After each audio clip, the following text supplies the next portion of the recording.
Hare Krishna. Hare Krishna. Hare Krishna, Prabhuji. Yes, Mataji. So can we commence? It's all set.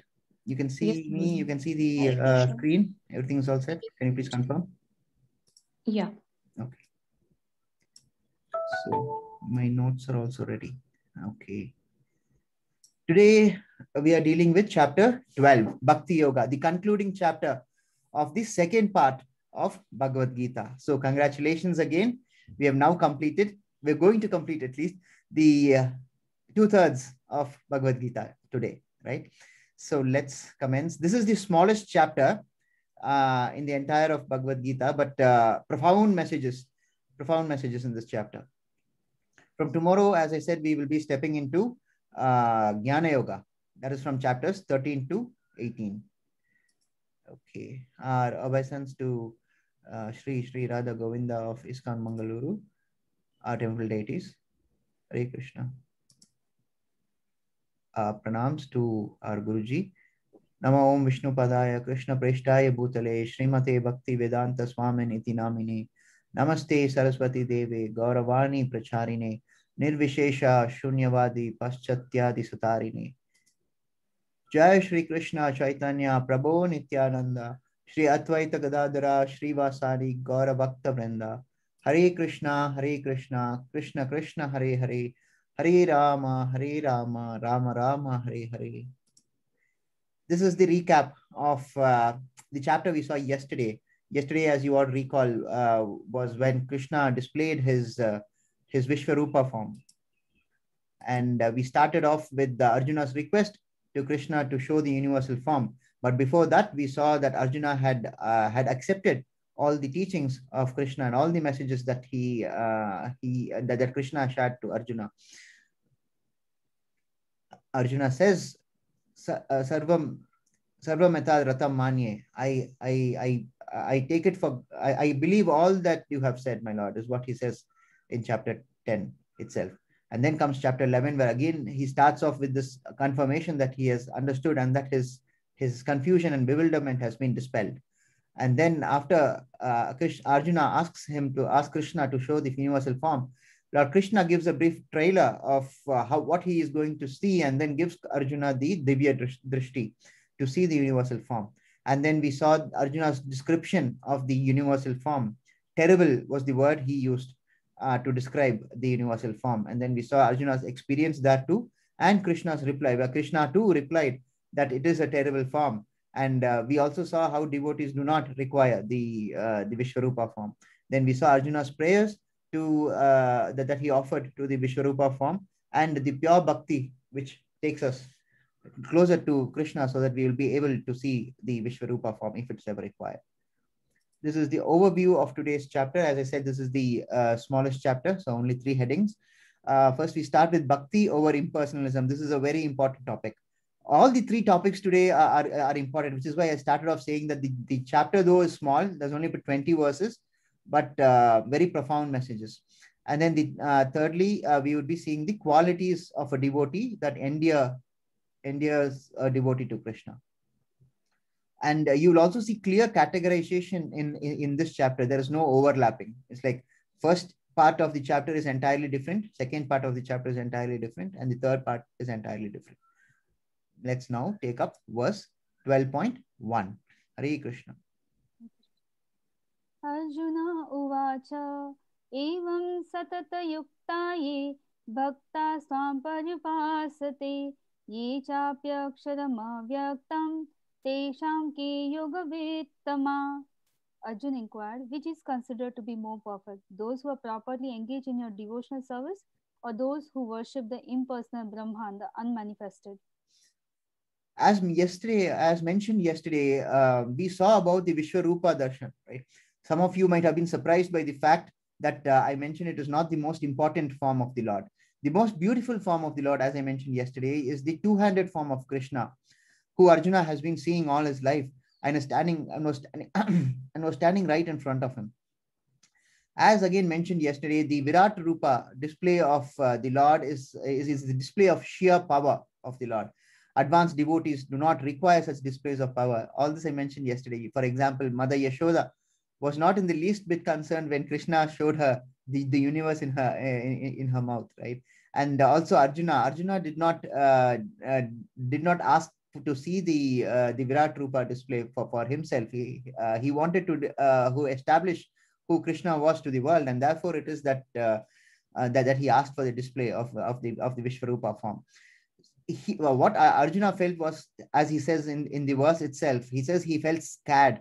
It was terrifying was the words that that Arjuna used to describe the Virat Rupa. And he specifically asks Krishna to remove the form and show Arjuna the four-handed form. That is never done by a devotee usually, unless and until it is so terrible, right? There is a beautiful passage in Brahma Samhita, Canto 10, 82, verse 39. One of the good things about having notes, a script is I don't have to recall it from memory. You see, I have it right in front of me.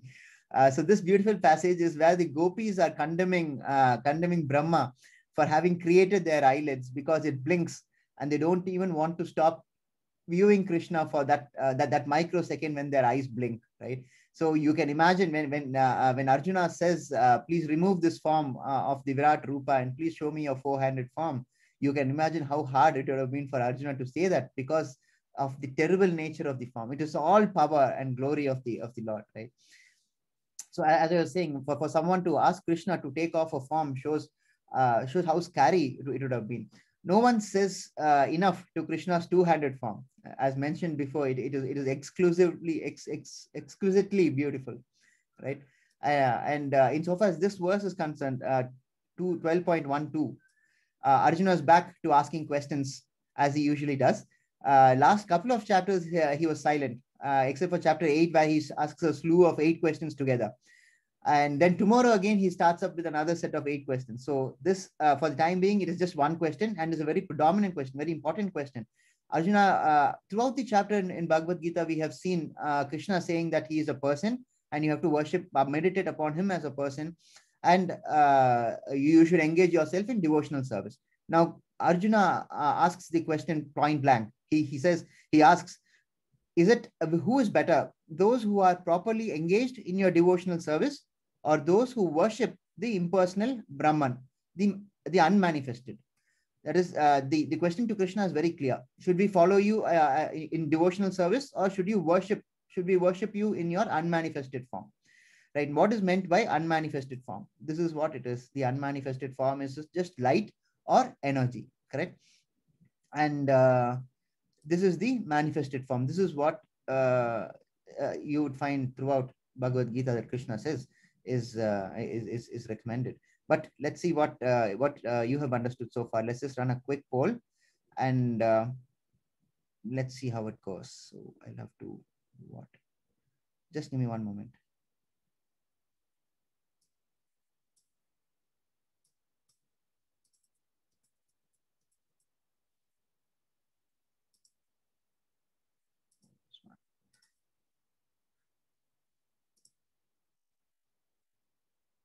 Yeah. So what in your opinion would have been Krishna's answer to Arjuna's question?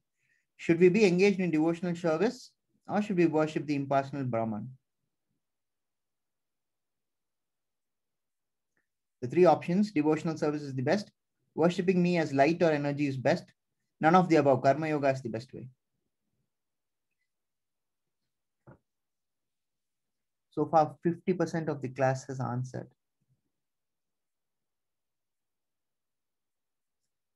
57.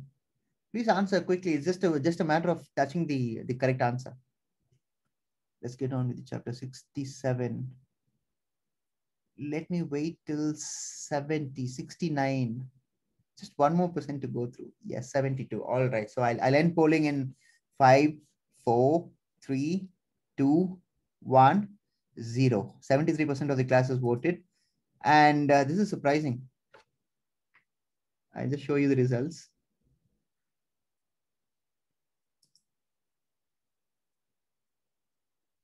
So 92% of the class has got it right. But then there are 3 people who say that karma yoga is the best way. And 1 has said that it is worshipping me as light or energy is the best. Okay, apparently 4 of them have to pay a little more attention to in class, correct? Okay, so let us continue.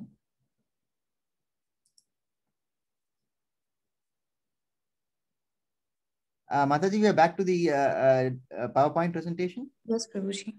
Right. So you've all got the idea broadly, and correctly so too. So let's proceed further. There's not a problem here. Okay.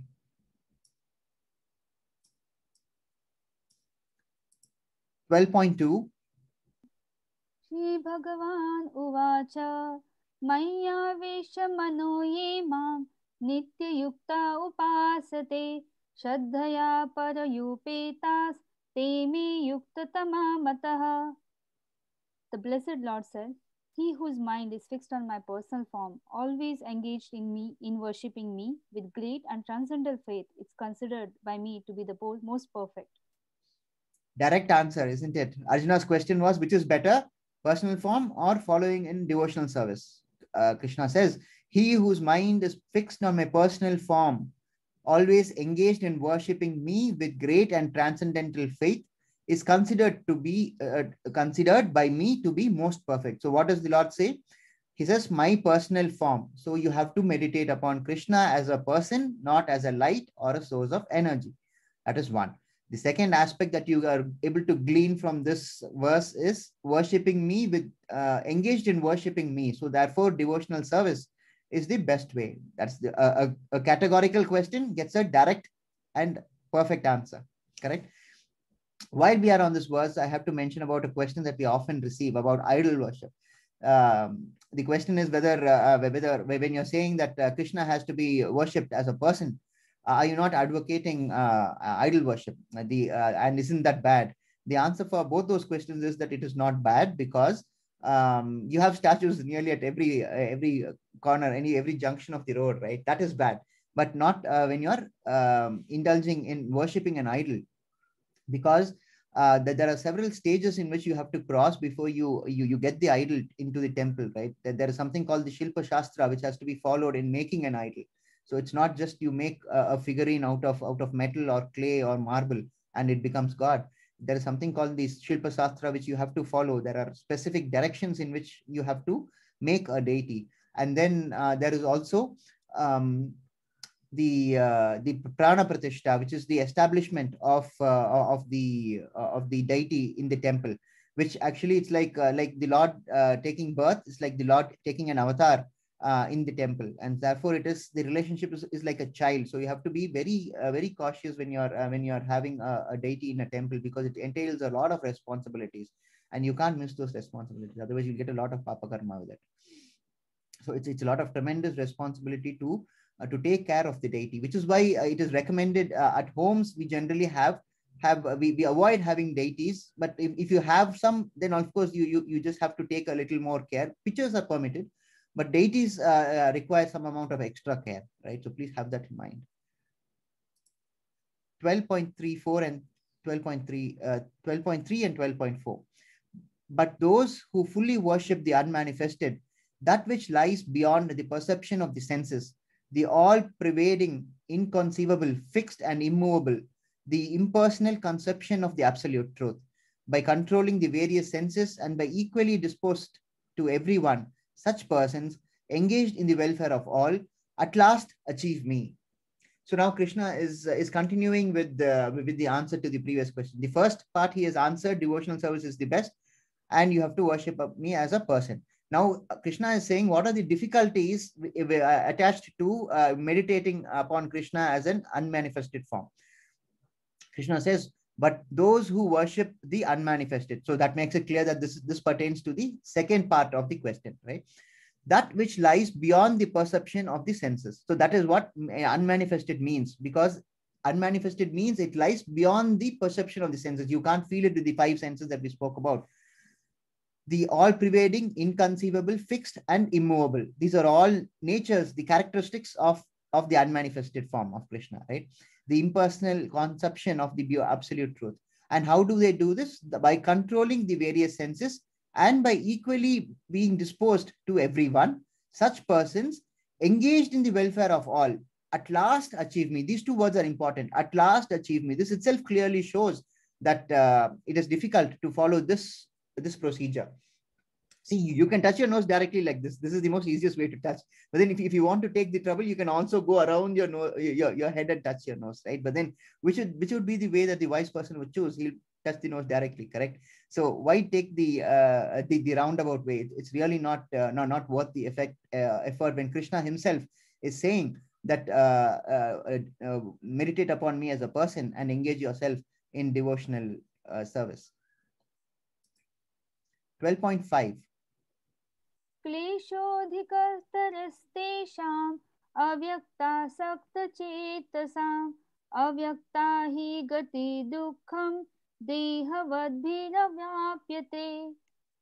For those whose minds are attached to the unmanifested, impersonal feature of the Supreme, advancement is very troublesome. To make progress in that discipline is always difficult for those who are embodied. So in 12.5, Krishna further elaborates on his answer in the previous verse, correct? And here he's very explicit. Krishna is very explicit. He says advancement is very troublesome. That's why I've highlighted it.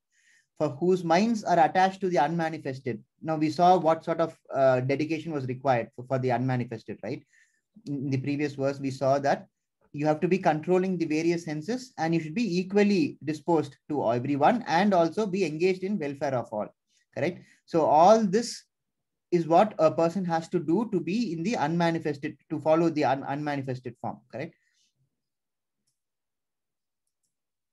So, and here Krishna is very clear, saying that the meditating on the unmanifested, that is the impersonal feature of the Supreme, is troublesome. Is troublesome for what? For spiritual advancement. Krishna is very clear when he says anything simple and straight. Spiritual advancement is very troublesome. And to whom is it troublesome? It is troublesome to the embodied, because he says so here. See, to make progress in that discipline is always difficult for those who are embodied. Who are these embodied people? Embodied people are us, because we have a body, right? So that's why we are called embodied. So Krishna is clear that if you have a body, then making spiritual advancement, if you meditate on the impersonal form of Krishna, is very difficult and it is not recommended. It is probably the recommended way for divine beings, like for example, Narada, who doesn't have a proper material body, who only have spiritual bodies. For them, perhaps it is the proper recommended way, but we don't know about that. So for us, so long as we are concerned, for embodied people, that is humanity in a whole, advancement is very troublesome on the spiritual path if you are focusing your mind on the unmanifested and impersonal form. So don't pray to Krishna as a light or as a source of energy. Pray to him as he appears in the two-handed form at Goloka Vrindavan, which is the same form which he appears in Mahabharata. 12.6 and 7. Yeto sarvani karmani mai sanyasamatpara anannenaiva yogena mam dhyayanta upasate tesham aham samudharta mrityu samsara sagarat bhavami na chirat partha maya veshita chetasam. For one who worships me, giving up all his activities unto me, and being devoted to me without deviation, engaged in devotional service, and always meditating upon me, who has fixed his mind upon me, Asanna Pratha, for him I am the swift deliverer of the ocean of birth and death. Krishna says very clearly, for those who are in devotional service, he will swiftly deliver them from the ocean of birth and death. But then he also encapsulates all what Krishna has been saying in the previous verses, isn't it? He says, for one who worships me, giving up all his activities onto me. This is what we saw in Karma Yoga, correct? And being devoted to me without deviation. This is what we saw in Bhakti Yoga. Engaged in devotional service, again Bhakti Yoga. And always meditating upon me, again Bhakti Yoga. Who has fixed his mind upon me, O son of Pratha, for him, I am the swift deliverer, not just deliverer. He is the swift deliverer from the ocean of birth and death. So this verse, in effect, encapsulates so far what all messages that that Krishna has given. And Krishna promises that he would swiftly deliver these people who are indulging in these activities from the ocean of birth and death. So this ends the first part of the chapter, which is, so far we've seen a quick recap we'll just do. So far, we have seen Arjuna asking Krishna whether bhakti is better than worshipping the impersonal Brahman. Krishna gives a categorical answer saying that it is bhakti is the recommended way, and also he confirms that he is to be meditated upon as a person. Now we go on to the next part of the chapter where Krishna deals with the different types of devotees and the options which are available to reach the Supreme Personality of Godhead. Now please pay attention, because this portion is important, because Krishna gives a hierarchy of the most recommended to the least recommended way, right? So next, 6 types are there. Let us examine it one by one. 12.8. मय्येव मन आधस्त्व मयि बुद्धिं निवेशय निवसिष्यसि मय्येव अत ऊर्ध्वं न संशय. Just fix your mind upon me, the Supreme Personality of Godhead, and engage all your intelligence in me. Thus, you will be in me always without a doubt. This is Ananya Bhakti. It's written on top right? This is the highest form of Bhakti, right? So, 2 things that we have to do here. Krishna says, just fix your mind upon me. And then the other one is engage all your intelligence in me. Very difficult to do. And what happens if you do these 2? You will live with Krishna always. And this is another guarantee clause. It says without a doubt, right? So all the verses which end with without a doubt are all guarantee clauses, where Krishna says, this, if you do this, definitely this result will follow. Correct? So Krishna says the first and the highest way of reaching Krishna is to fix your mind upon Krishna and to engage all your intelligence in Krishna. It requires some amount of control of the mind, and we all know how difficult that is. In the picture, just see these boys around Krishna. They are not attracted to Krishna because he is the Supreme Personality of Godhead. Krishna actually makes them forget that they are dealing with the Supreme Personality of Godhead. They are not attracted to Krishna because of the Virat Rupa that he has shown, or he would be showing. They are attracted to Krishna because of the fact that he is Krishna, and their love is causeless. Just plain and simple. They just love him because he's Krishna, right? So this is the first. Just keep in mind, this is Ananya Bhakti, the first kind of Bhakti, which is the best kind of Bhakti, where Krishna says, please fix your mind upon Krishna and engage all your intelligence in him. 12.9. Atha chittam samadhatum na shaknoshi mayi stiram abhyasa yogena tato mami chaptum dhananjaya. My dear Arjuna, O winner of wealth, if you cannot fix your mind upon me without deviation, then follow the regulator principles of Bhakti Yoga. In this way, you will develop a desire to attain me. This is the second version, the second rung of the ladder, I can say, a second rung, or the second top, the second best of the ways to reach Krishna, and this is called Sadhana Bhakti. On the top right, you see it, Sadhana Bhakti. And in this, Krishna is saying, if you're not able to do the first method, and what was the first method? The first method was Ananya Bhakti, correct? So if you're not able to fix your mind upon Krishna, and if you're not able to engage all your intelligence in Krishna, which of course is difficult to do, Krishna recommends that you fix. If you cannot fix your mind upon me without deviation, then follow the regulated principles of Bhakti Yoga. Now, what is the regulated principles of Bhakti Yoga? Like Sadhana Bhakti, we saw 9 types, isn't it? We saw Shravanam, Kirtanam, so on and so forth. About 9 of them we saw. Those are all what are recommended in the second step, or the second in the hierarchy, like reading about the Lord, surrendering to the Lord, Pada Sevanam, and so on, Sankirtana, all that. The best way to do this is to divide your day into 3. See, we have to manage time. It's not easy to follow the principles of bhakti, right? To allot that much amount of time. So one of the best ways that Namanishta Prabhuji says is you divide your day into three parts of 8 hours each, right? For 8 hours you do your duty, your material duty, whatever it is you have to do, and then 8 hours entirely you can dedicate for your body, your rest, your other social activities and all that. But for 8 hours you should focus on sadhana of like chanting, like kirtana, like reading about Krishna, all those 8 hours can be exclusively allotted for it. And this in practice also, it can be quite effective in maintaining your time and being at your highest productive level possible. Let us proceed to the next verse, which is 12.10. Abhyaseऽप्यमर्तोऽसि matkarma paramo bhava madartham api karmani kurvam siddhim avapyasi. If you cannot practice the regulations of Bhakti Yoga, then just try to work for me, because by working for me, you will come to the perfect stage. So Krishna again is giving another option. So first was Ananya Bhakti, and if you're not able to do Ananya Bhakti, go to Sadhana Bhakti.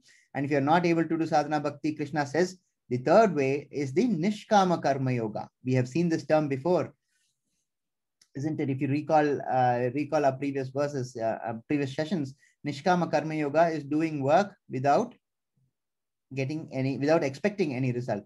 And in this, Krishna says, just try to work for me.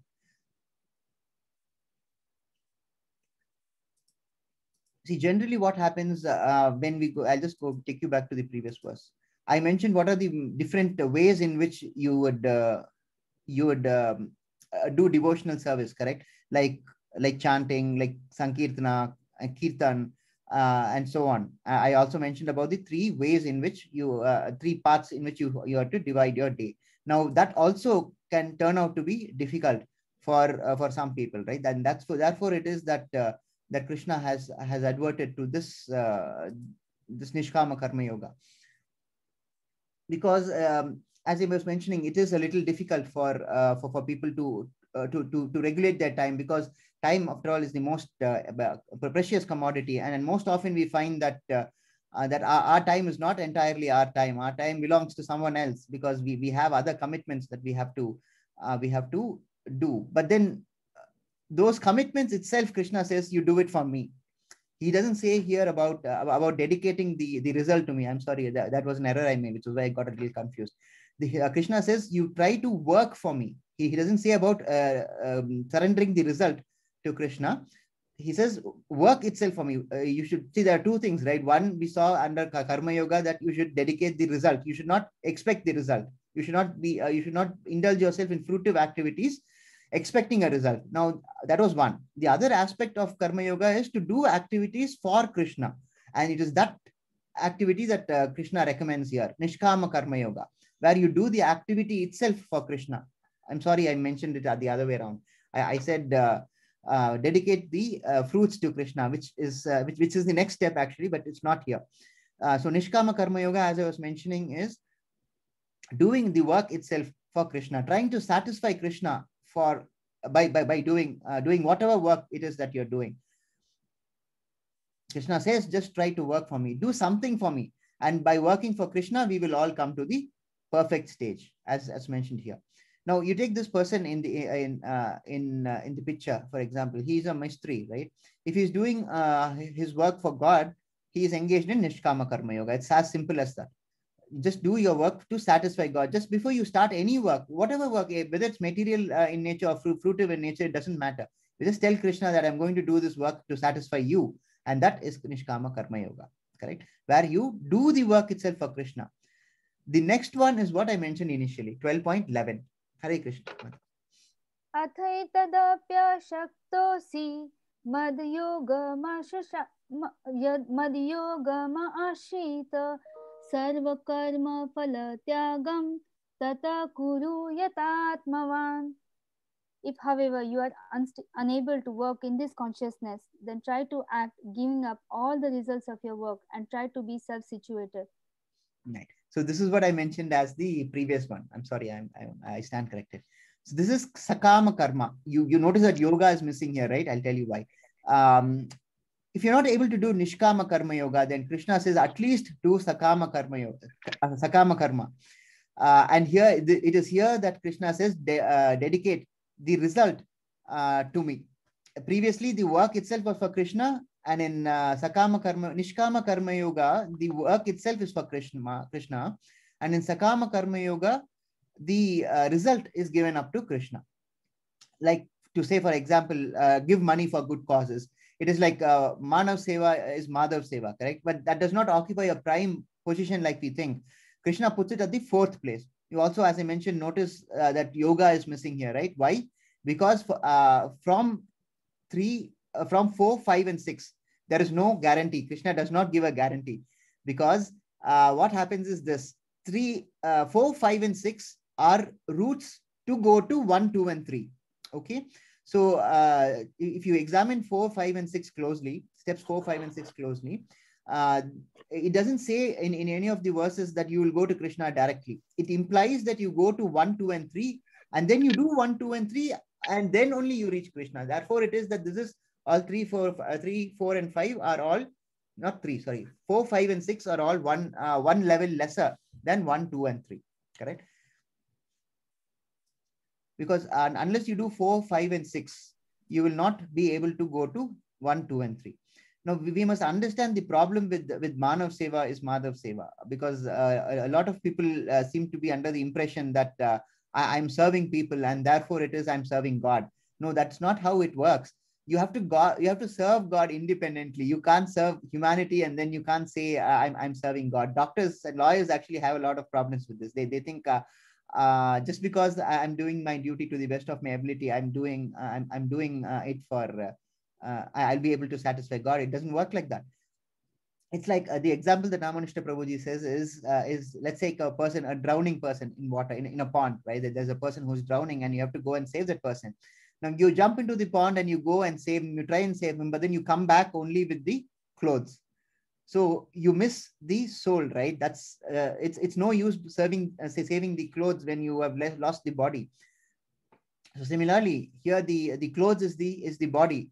That's what all your Manav Seva pertains to. It all pertains to serving the body, but then you should actually serve the soul, isn't it? So that is why Sakama karma is a lower form of karma itself. Now, if you look at it from another way, let's say you have an atheistic friend and you care about him. So those sort of people, you can engage them in Sakama karma. Because for them, if you tell about Ananya Bhakti and Sadhana Bhakti and Nishkama Karma Yoga, they are not going to listen. So it is therefore you make them work, but then you make them work and dedicate the results to God. But then you don't tell them that you're going to dedicate it to God. Just let them work and let it be for the betterment of humanity. In the picture, who you see here is Nand Maharaj, who's giving charity for Krishna's functions, right? 12.12. श्रेयो हि ज्ञानम् अभ्यासात् ज्ञानात् ध्यानं विशेष्यते ध्यानात् कर्म फल त्यागात् शान्ति अनन्तरम्. If you cannot take to this practice, then engage yourself in the cultivation of knowledge. I'm sorry, Mataji. I'm sorry, I had to mute you. 1 minute. Can you please raise your hand? 1 second. Neha Mataji, please take care. Yes, Prabhuji.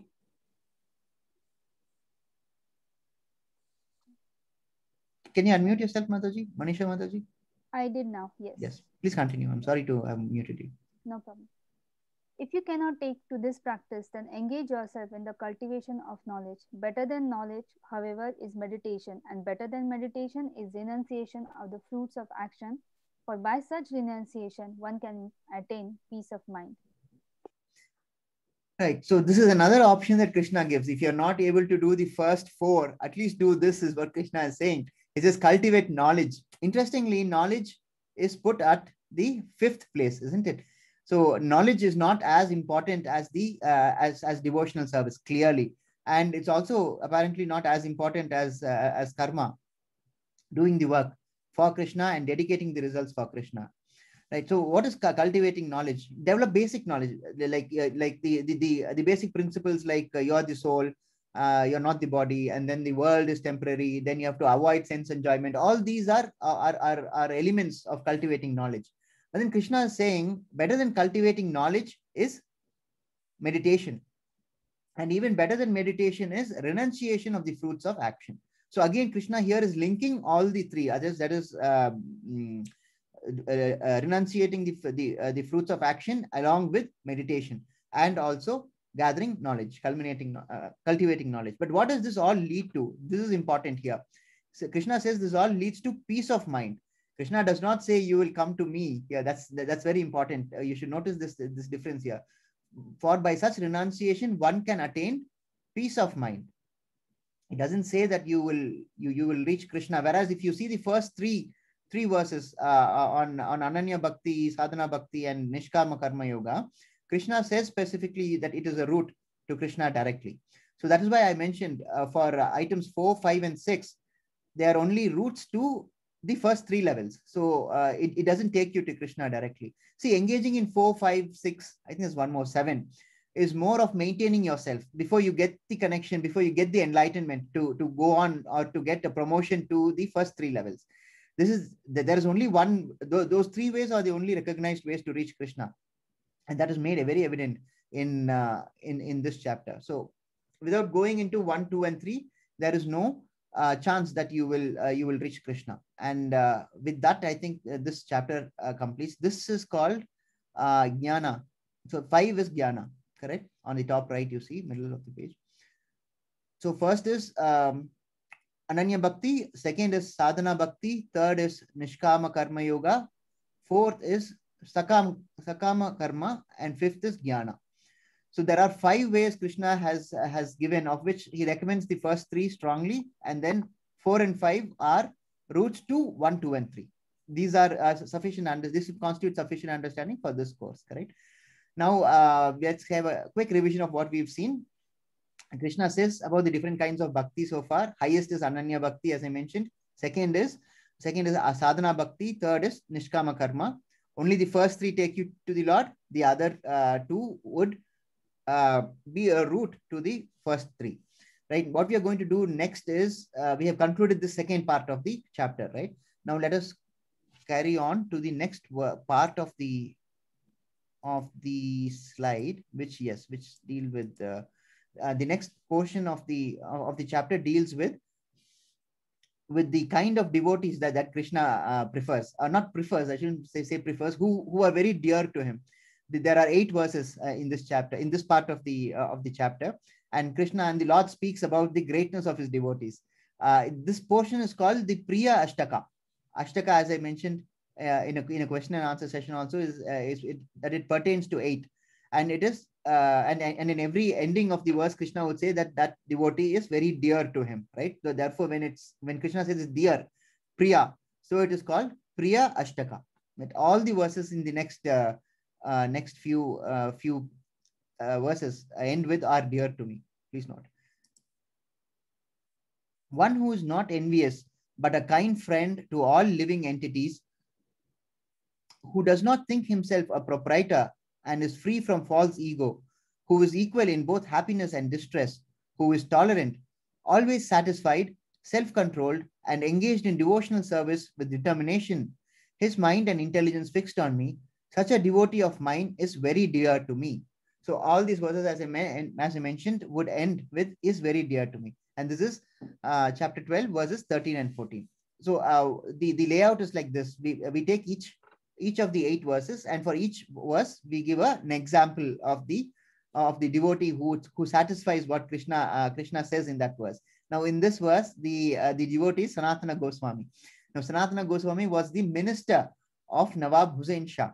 So he was not an ordinary person. He was very wealthy or very well-off person. But then he renounced all that and he came to discharge a higher duty. He's one of the 6 main disciples of Chaitanya Mahaprabhu. They are all called Goswamis. They are the ones who revived Krishna consciousness in Vrindavan, and they wrote so much literature on the Bhakti movement that the Bhakti movement itself is a spark from these 6 main disciples, of which Sanatana Goswami is one of them, and he satisfies this entire verse to the point, right? Who is not envious, who is a kind friend to all living entities, who does not think himself as a proprietor, who is free from false ego, who is equal in both happiness and distress, who is tolerant, always satisfied, self-controlled, and engaged in devotional service with determination. His mind and intelligence fixed on me. So many criteria, God says. Only if you satisfy all this, are they very dear to Krishna, right? But then as you go further, you will notice that the number of qualifications actually decrease. Let's take the next example. 12.15. Yes. te loko lokano vijate chaya harshamarsha bhayodvege mukto ya sachame priya. He for whom no one is put into difficulty and who is not disturbed by anxiety, who study in happiness and distress, is very dear to me. Simple verse, straightforward. For whom no one is put into difficulty and who is not disturbed by anxiety, who is steady in happiness and distress. This element is common for both. Even in the previous slide, we saw this, right? That you should treat happiness and distress in the same way. Now, the example taken here is Chitraketu. He had darshan of Lord Shiva giving Bhagavatam class, right? So he saw that his wife Parvati was sitting on Shiva's lap while Shiva was engaged in the discourse, and he laughed and said, "This would set a wrong precedent for all further acharyas who would henceforth be giving a discourse on Srimad Bhagavatam." Right? Shiva just smiled it off, but then Parvati was wild. She cursed Chitraketu and she cursed him to be a demon. So now he had to come back and apologize. So he fell at the feet of Parvati and said very humbly, "I'm sorry, I must not have said this. You're like a mother to me. So I'm sorry, please forgive me." And then Shiva says, "Dear Parvati, you are so beautiful, but this devotee of Narayana by his humility is now more beautiful." The point is, Chitraketu did not cry when the curse was cast upon him by Parvati. He did not weep because of the curse. He took it in a way which you can say was not disturbing, was not equanimity is the word I was looking for. He was not too shattered about the curse, but then he did come and apologize to Parvati, and eventually the curse was diluted. Equanimity, as Krishna says in this verse, the focus is on equanimity. That is where you are steady in happiness and in distress, and that Krishna says is very dear to Krishna. Right. This example is Bilva Mata, Bilva Mangala Thakur. 12.16. A devotee who is not dependent on the ordinary course of activities, who is pure, expert, without cares, free from all pains, and who does not strive for some result, is very dear to me. The example taken for this verse is Bilva Mangala Thakura. He is from South India. Interestingly, you will find a lot of acharyas from South India. Sankaracharya, Vallabhacharya, Madhvacharya, they're all from South India. Many of them actually, now not just these three, but these three are very popular, right? So those have been taken as examples. Now here, the example given is Bilva Mangala Thakura, right? Now, before Bilva Mangala Thakura became a saint, he was very fond of pretty women. He was fond of a particular prostitute. He used to sing well. So one day while he was with her, she remarked that if you sang with so much effort about Krishna, you would be more successful. And that Bilva Thakura says was a turning point in his life. Her name was Chintamani. We have also seen that example where yeah, I think that was the story. But anyway, that's going off on a tangent. This is what happens when I lose time. Okay, so coming back to the script. So she says, she tells Thakura that if you had been instead of singing just like that, why don't you sing for Krishna? And Thakura says that was the turning point in his life. And Thakura says that she was his first guru. And when he has adopted the spiritual path, he was on the way to Vrindavan when he sees another beautiful lady on the way, and he gets distracted, right? So he goes to her and asks her for a hair clip, for a hairpin, right? And after he gets the hair clip from her, you know what he did? He took it and gouged his eyes out with that pin. He just took his eyes out with a pin, and he said, "These are what causes me so much distraction from Krishna." And so that is an extreme case, of course. But then he gouged his eyes out, and then he spent the rest of his life as without being able to see. And Krishna was so impressed by his devotion and by his songs that Krishna gave him darshan in his two-handed form. And so that is the story of Thakura, Bilva Mangala Thakura. Okay, let's see who is able to answer this. Can you please post in the chat box very quickly who this devotee is here? On the chat box? Let's see. Oh, wow. Very nice. Very nice. Everybody's got it right. Very nice. Excellent. Excellent. Okay. So let's see the verse. One who neither grasps pleasure nor grief, who neither laments nor desires, and who renounces both auspicious and inauspicious things is very dear to me. So all of us know who Bhakta Prahlad is.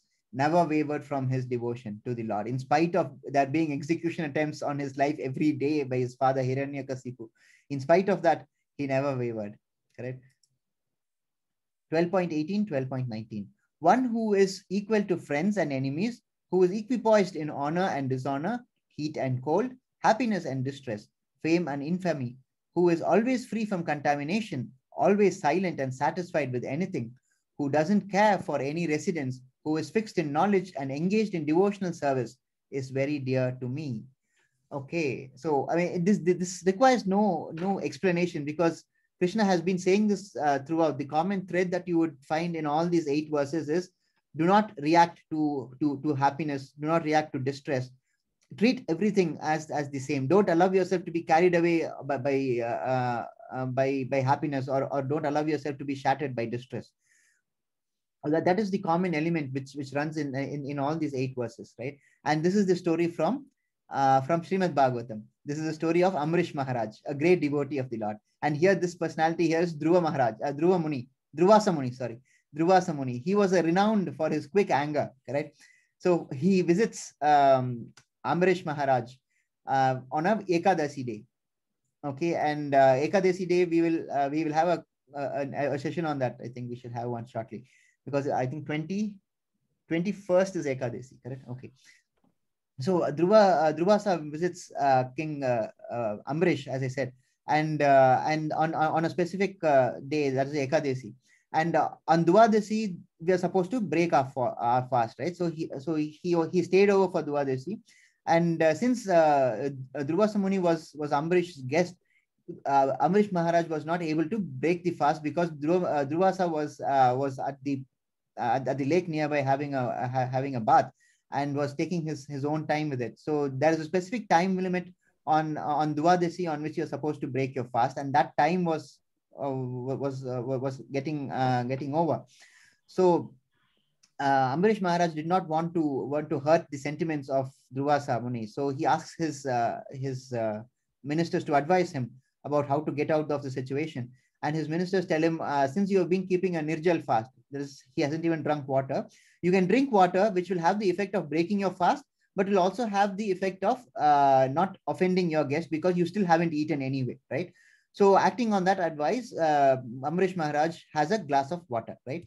Now, when Dhruvasa Maharaj, when Dhruvasa Muni came back with this Divya Drishti, he finds out what has happened. And then he takes offense. He accuses Amrish Maharaj of not upholding the tradition, and he gets very angry, right? He's, of course, renowned for his quick anger, and he passes the death sentence disproportionately, right? For this, who is going to punish you with death? But then he does, and he creates a demon and tells the demon to kill Amrish Maharaj. Now, Amrish Maharaj does not react. He is a devotee of the God, so he just leaves it to the God and says, God, if this is how you wish it to end, please let it go on. And that's when Sudarshana Chakra comes into the picture. It kills the demon, and it goes after Durvasa Muni. Now, Durvasa Muni has no control over the Sudarshana Chakra, right? I mean, the Sudarshana Chakra is, after all, a servant of the Lord directly. It is whom the Lord is seen with in his four-handed form, right? So the Sudarshan Chakra starts to chase Durvasa Muni. Durvasa Muni runs from pillar to post. He goes from Kailasa to Shiva, from there to Brahmaloka to see Brahma, and then he goes to meet Vishnu. All of them say, I'm sorry, we cannot help you. You have committed a great offense. You have offended a devotee of Vishnu, and even Vishnu cannot protect you. So then Vishnu makes a suggestion. See, Amrish Maharaj is a great devotee of me. Why don't you go and surrender to him, apologize, and ask him for protection and seek shelter from him. So Durvasa Muni, having no other alternative, goes back to Amrish Maharaj, begs his apology, and surrenders, and asks Amrish Maharaj to protect him. And the Sudarshan Chakra by this time is very close to Durvasa Muni, and Amrish Maharaj tells the Sudarshan Chakra, I am a servant of the Lord, and I know you too are a servant of the Lord. If I have done any service So for any devotional service, please let go of the saint and don't hurt him. And it is only then that the Sudarshan Chakra does not hurt Durvasa Muni and leaves it. See, the point is, the Lord never forsakes his devotees. What is that verse? Parijjanihi name bhakta pranasyati. Right? Remember, I said this quite earlier before. One of my favorite verses. Pratijjanihi, declare boldly, not whisper, not tell one another. You should declare boldly that the Lord never, devotee of the Lord never perishes. Name bhakta pranasyati. Correct? My devotee never perishes. That's what Krishna says. We have seen this verse. Anyway, 12.20.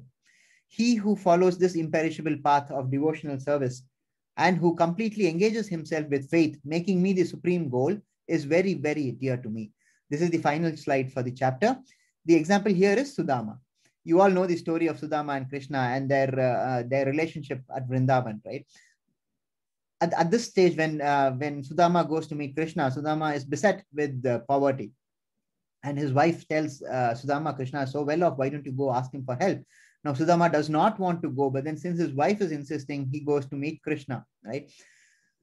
And when Sudama comes to meet Krishna at his palace, Krishna and Devaki take the best of care for him. And Krishna and Sudama spend the entire night discussing their younger days, nostalgia. And Sudama returns home the next day without asking anything, because he's not able to bring himself to ask Krishna anything. There's no food at home, but still that love for Krishna, he's not able to ask Krishna anything. But then as he rears home, he finds out that his humble abode has been transformed into a palace with all opulence. And therefore, it is another example of how Krishna takes care of his devotees. And with that, we conclude this chapter. And the overview, we saw what Krishna said in the first few verses, where Krishna said bhakti is better than impersonalism, and you should worship Krishna as a person.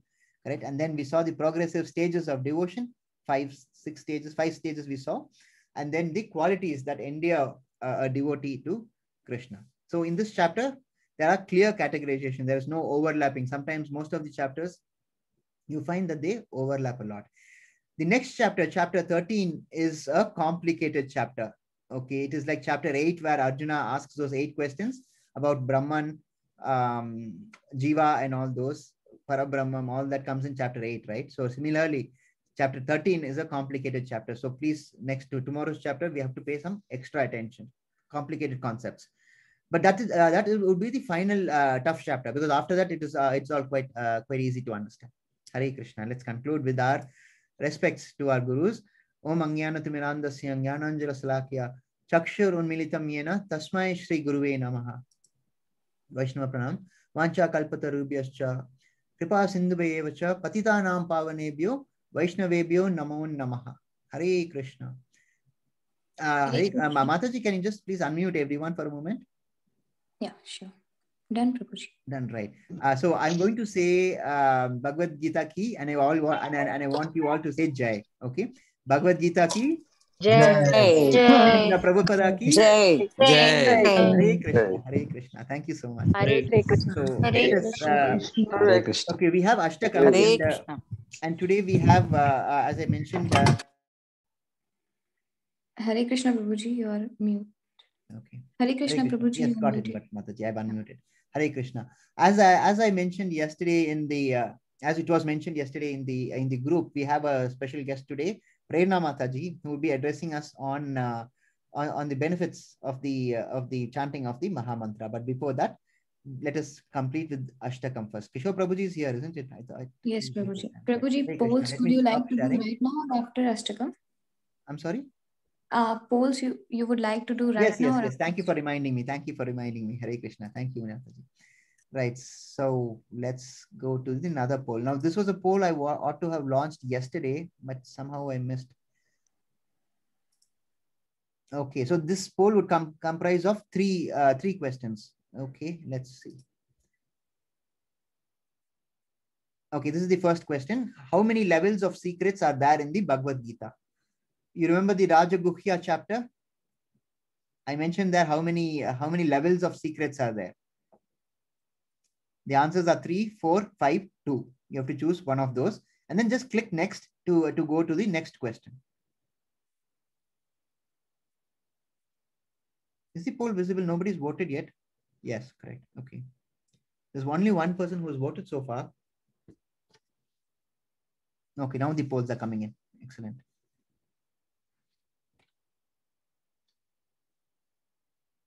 The second question is, what do the great souls who are true devotees of the Lord do? The options are: they are fully engaged in devotional service, they perform pujas according to the Vedas perfectly, they meditate upon the Lord focusing upon a light, they make large donations of money to the temples, right? So please choose the right answer. And then we have one more. The third question is, who is the ultimate enjoyer of all sacrifices? Shiva, Krishna, Ganesh, Brahma.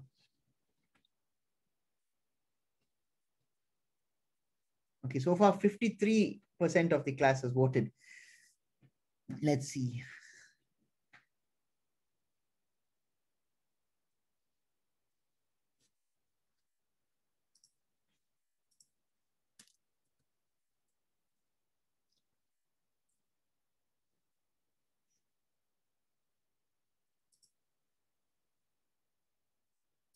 Okay, 5, 4.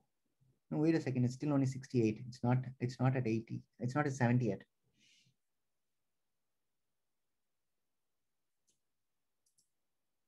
A few more devotees can vote. It's still only 63 people out of 92 have voted. Voting shouldn't be difficult. You just have to click on an option after reading it. It shouldn't be difficult. What are the other 30 people doing? Please vote.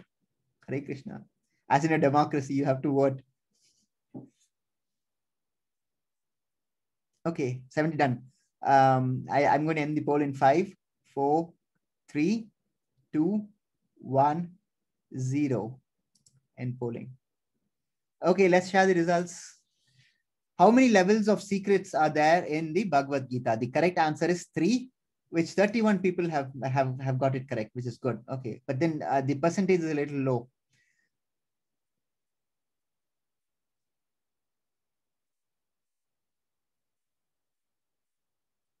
Right, then the second is, who are the great souls? What do the great souls who are true devotees of the Lord do?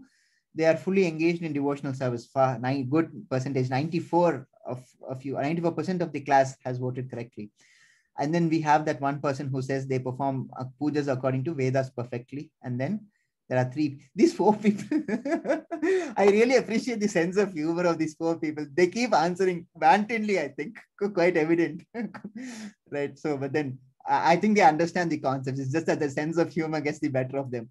Right. And who's the ultimate enjoyer of sacrifices? 98% of them have answered Krishna, right? Which is perfectly on the dot.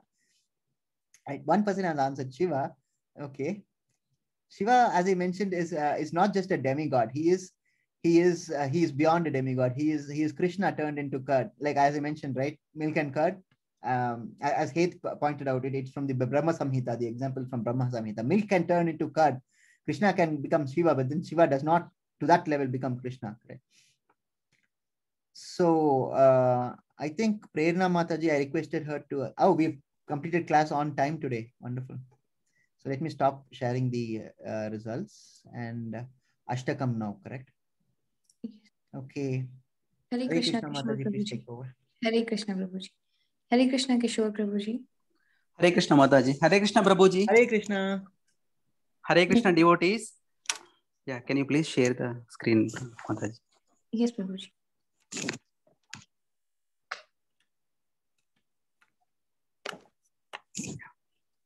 Yeah. Am I audible, Mataji? Yes, Prabhuji, loud and clear. Yeah. Thank you. Today's Ashtakam is Pibare Ramarasam. This talks about the essence of name of Sri Rama. It is given to us by Sadashiva Brahmendra. He is a Carnatic composer. He says mainly, O tongue, means we have to drink the essence of name of Rama. Why we need to drink? Because he is proving with such evidences, saying that it distances you from bad associations. Further, it fulfills with the results, means it fulfills our wishes. And also, in the second verse is saying it dispels the fear due to births and deaths. And also how he is proving it is a quintessence of all Shastras and Vedas which are available to us. So they are all revealing this. And in the third, he says, this name protect the entire cosmic womb, means the universe. So that is Garbhandam, Sarasija Garbhandam.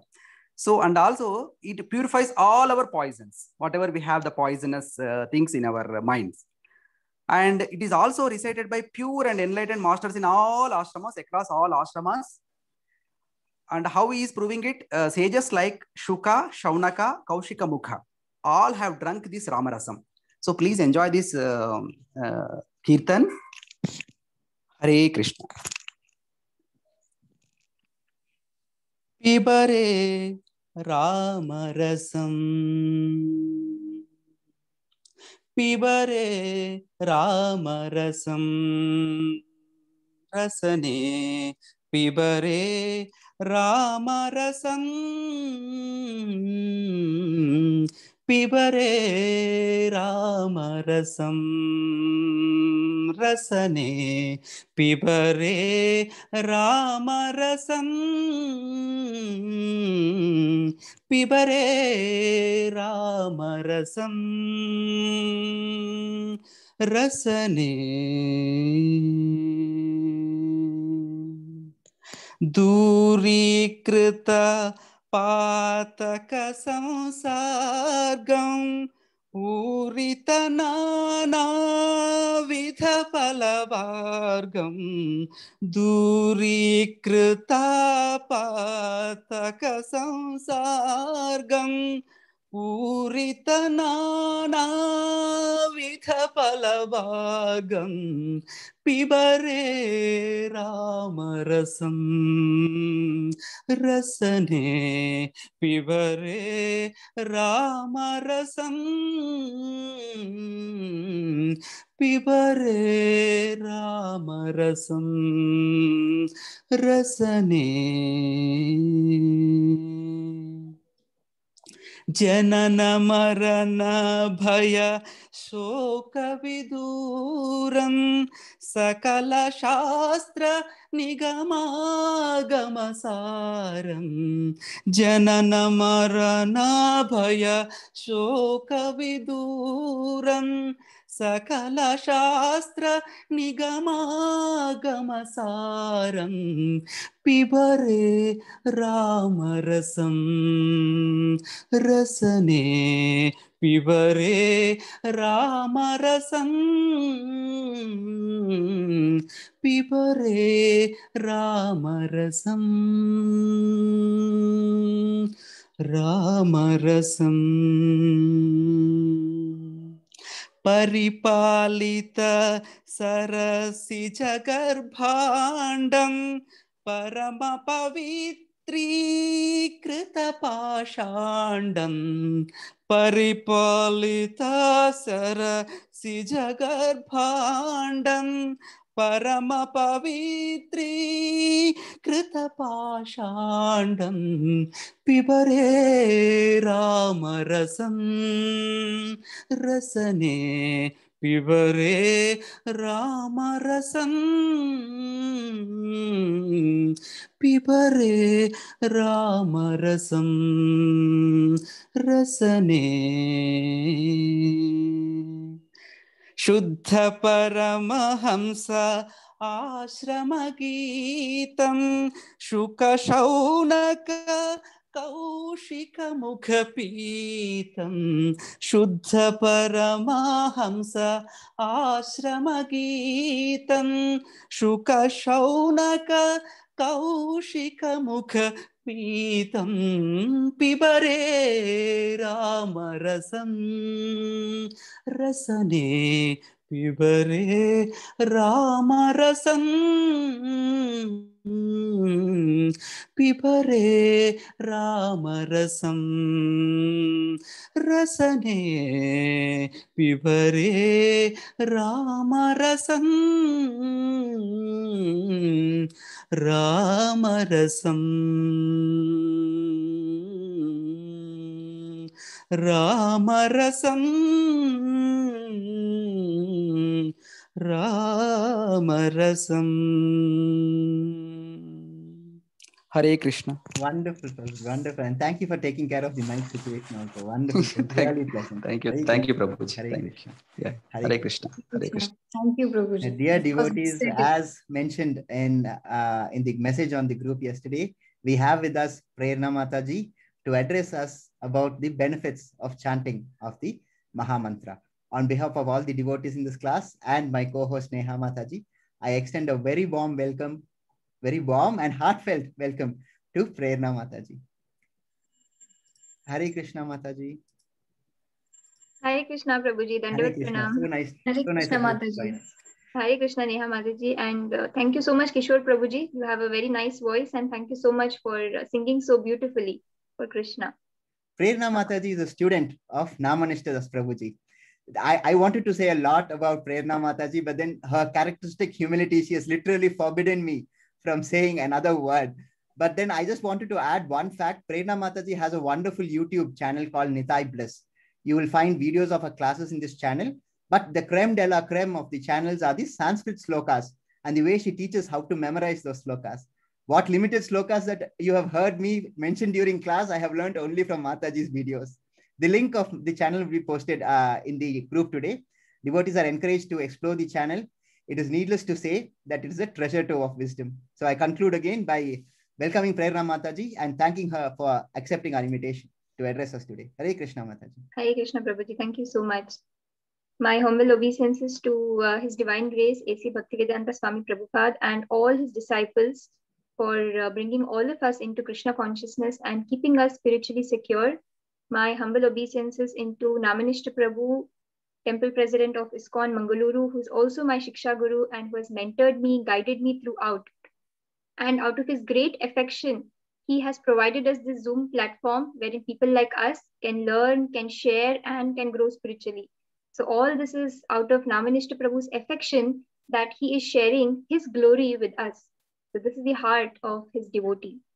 So I will not take too much of your time. I'll only take maybe 5 to 10 minutes. I just want to start with a beautiful story. So when Krishna created this material universe, and Krishna was planning that he wanted to create this material universe, he decided that he needs the help of somebody to sustain the planet Earth. Okay, so the Earth has to stay in its orbit. Bhumandala has to stay in its orbit. So whom to give this service? Who will carry Mother Earth? So Krishna decides to approach Anantashesha. Anantashesha, on whom Lord Vishnu is lying, his serpent bed. So Krishna approaches Anantashesha and says, Anantashesha, will you take up this service of carrying the Bhumandala on your head? And Anantashesha says, okay, I'll take up this service, but how long should I do it? Okay, this is the question that Anantashesha asks. Now, Anantashesha was specifically chosen because he was endowed with this power of Bhudharana Shakti. He could sustain the planet Earth. So that is why Anantashesha was approached. But then he says, how long should I do it? I'll do it, but how long should I do it? So Krishna very cleverly engages Anantashesha in his service and says, you do one thing, chant all my names, chant all my glories, okay, chant all my pastimes. And when you're done with that, when this task is finished, then you can place Mother Earth back. You can place it down. So Krishna very cleverly engaged Anantashesha in his service. Now, Anantashesha started. He started chanting all Krishna's names, Krishna's glories, Krishna's pastimes. Is there an end to this? There is no end to it. So Anantashesha has been glorifying Krishna, Krishna's names, Krishna's pastimes from time immemorial, and it will continue for the rest of eternity. Correct? So why I'm saying this story? Because the benefits of chanting the Hare Krishna Mahamantra cannot be measured, cannot be estimated, cannot be weighed. Okay? Anantashesha, who is the serpent bed of Krishna, of Lord Vishnu, he has been singing the glories from time immemorial, and it's just going to continue. So we cannot measure. Okay, we cannot measure what would be the benefit of chanting the Hare Krishna Mahamantra. So the list is exhaustive. It's not just, there are 5 benefits of chanting. There are maybe 100 benefits of chanting. Maybe there are 1 lakh benefits of chanting. No, the list itself is exhaustive. You cannot even measure it, cannot even estimate it. Now, Anantashesha is chanting out of love. Unfortunately, we are not on that platform that we chant out of love. Okay. Our underlying emotion may be that we chant out of duty, we may chant out of fear, correct? So we are not chanting out of love. Gradually, that emotion will translate into love. But right now, for people like us, we require benefits. Okay, I'll do it, but what will I get in return? So Ananta Shishya said, I'll do this, but how long should I hold it? But then if Krishna asked us, we would say, okay, I'll do it, but what will I get in return? Correct? So definitely for people like us who are not on the platform of love yet, we require some rewards, we require some benefits. Only then we will chant. Correct? So I'd like to share my experience of chanting the Hare Krishna Mahamantra. It so happened a few years back, like this only, there was a Bhagavatam reading class, which Namanishta Prabhu had organized. By the way, Namanishta Prabhu has been doing this from so many years now, 15 years now. And that time it was only the local temple, Mangaluru, all of us used to log in. And now because of Corona, this program has just exploded on Zoom and we have people from all over the world. So, and that 10 of us who were in that call that day, so Namanishta Prabhu has, made all of us teachers, and we are not even that qualified, but he has, out of his great affection, he has, shared his glory with us. So this is how it all started. So in that call, Bhagavatam reading call, I remember asking Namanishta Prabhu that sometimes when I have a bad mood, I don't feel like chanting. Okay, so today I will be discussing two aspects of chanting, problems that we encounter. Okay, two things I will be discussing today. So my question to Namanishta Prabhu was that, sometimes I have a bad mood because I become very sensitive because somebody says something to me. And then I decide that if I start chanting during that time, my mind will be occupied only with those thoughts, and ill feelings start generating for that person. Oh, this person said this to me. This person said that to me. So rather by chanting, I'm going to do offense to Krishna's holy name. Better I don't chant. Better I don't chant, because let me feel better. Let me come to my senses, and then I will pick up the mala and chant. And Namanishta Prabhu patiently heard me out, and he said, no, you have to continue chanting. You must continue chanting. And as you continue chanting, that same ill feelings that you have, it will slowly turn into acceptance. That ill feeling that you have for the other person, you will slowly start accepting that person the way they are. And the same thing happened. It was exactly true to Namanishta Prabhu's words. As I started chanting, all those ill feelings that were there in my heart for the other person, I could actually understand life from that person's point of view. Till then, I was only looking at life from my point of view. I felt like this. I was made to feel like this. Okay, was there a reason? Have I behaved in such a way that the other person said this to me? So I started giving benefit of doubt. And believe me, it really helped me deal with so many people. Okay, so I believe that the best way to avoid a conflict resolution is to avoid a conflict, not to get into a conflict and then decide, okay, what should we do now? It really helped me a lot in understanding people around me. So Hridayantasto hi abhadrani. Okay, so in the Bhagavatam it is said that all the anarthas, all the avagunas of our heart, they slowly start disappearing when we chant. So bad mood or good mood, we should chant. It will help us. Okay. And the second part is that we often feel that I have so much to do. I have so much to do. I have family to look after. I have kids. I have my career. I have studies. So how do I chant? Or what should I do? Should I focus on this or should I focus on that? I have so many dreams. What should I do? Correct? So I would like to quote from Shriram Prabhuji. Is it okay if I share screen?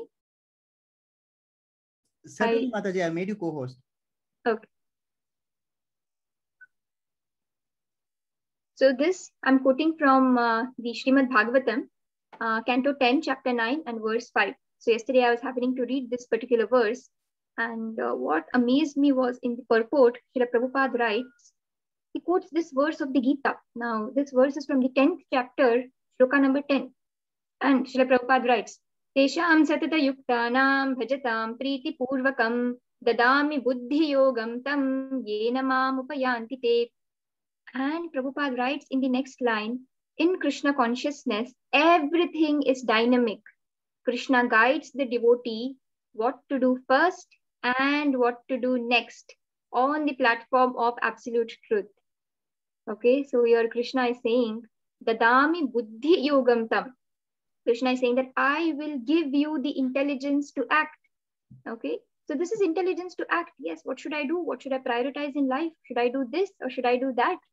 Or should I multitask? Correct? But then one condition is there. What is that condition? Tesham satata yuktana. You have to always be in Krishna's consciousness. You have to always be thinking of Krishna, trying to render service to Krishna. Okay, so this is the condition. And with love, bhajatam priti purvakam. Unfortunately, we are not chanting on the platform of love, but gradually, yes, that emotion will translate into love. Okay, so good mood or bad mood, please keep chanting. I'm confused about my life. What should I do? Should I do this or should I do that? Then also we should keep chanting. Okay. So if I have to put in my own simple words, the benefits of chanting the Hare Krishna Mahamantra, I would say that chanting Krishna's name makes our mind stronger, makes our mind very strong. And chanting Krishna's names makes our heart softer. Okay. So in the world today, we often have to balance being practical and being emotional. We can't be too practical, correct? We can't be devoid of emotions. At the same time, we can't be too emotional and not think practically. So chanting Krishna's name gives us this perfect balance. Okay. Why is that so? Because Krishna is called Gunatma. He is the reservoir of superior qualities.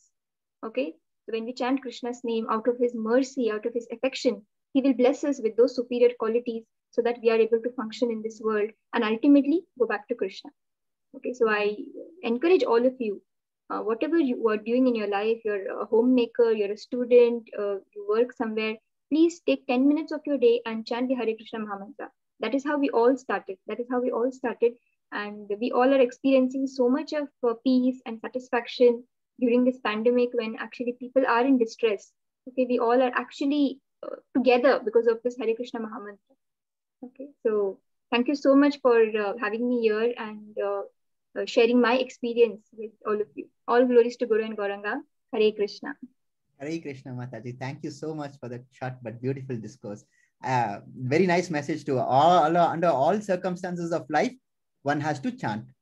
Straightforward, very straightforward, Mataji. Thank you so much. I have no doubt that devotees have been truly benefited by this interaction. Devotees may address their questions, if any, but only with regard to chanting to Mataji, because we don't want to detain her too long. Any questions? Please raise your hand. With respect to chanting, any questions? Okay, apparently there's no questions. Hare Krishna, Mataji. We are having so many acknowledgements for you. All are thanking you so much. They're all so happy. Thank you so much. Thank you so much. Subbarao Prabhuji has raised his hand. Let me unmute him. Yeah. Please unmute yourself, Subbarao Prabhuji. Hare Krishna, Prabhu. Hare Krishna, Mataji. Hare Krishna, Prabhuji. Krishna. It's a wonderful session today.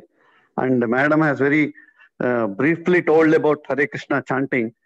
Some of the doubts are we start our day very, like all the moments from morning to night are like already fixed and engaged. Like I'm a doctor from morning to night. But I would like to chant. Still I'm managing. But the chanting quality at times I'm worried because 1 hour I spend in driving, 1 hour I spend driving back. But I don't want to waste that time. That time also I'm chanting. In fact, with the mala. Is it permissible?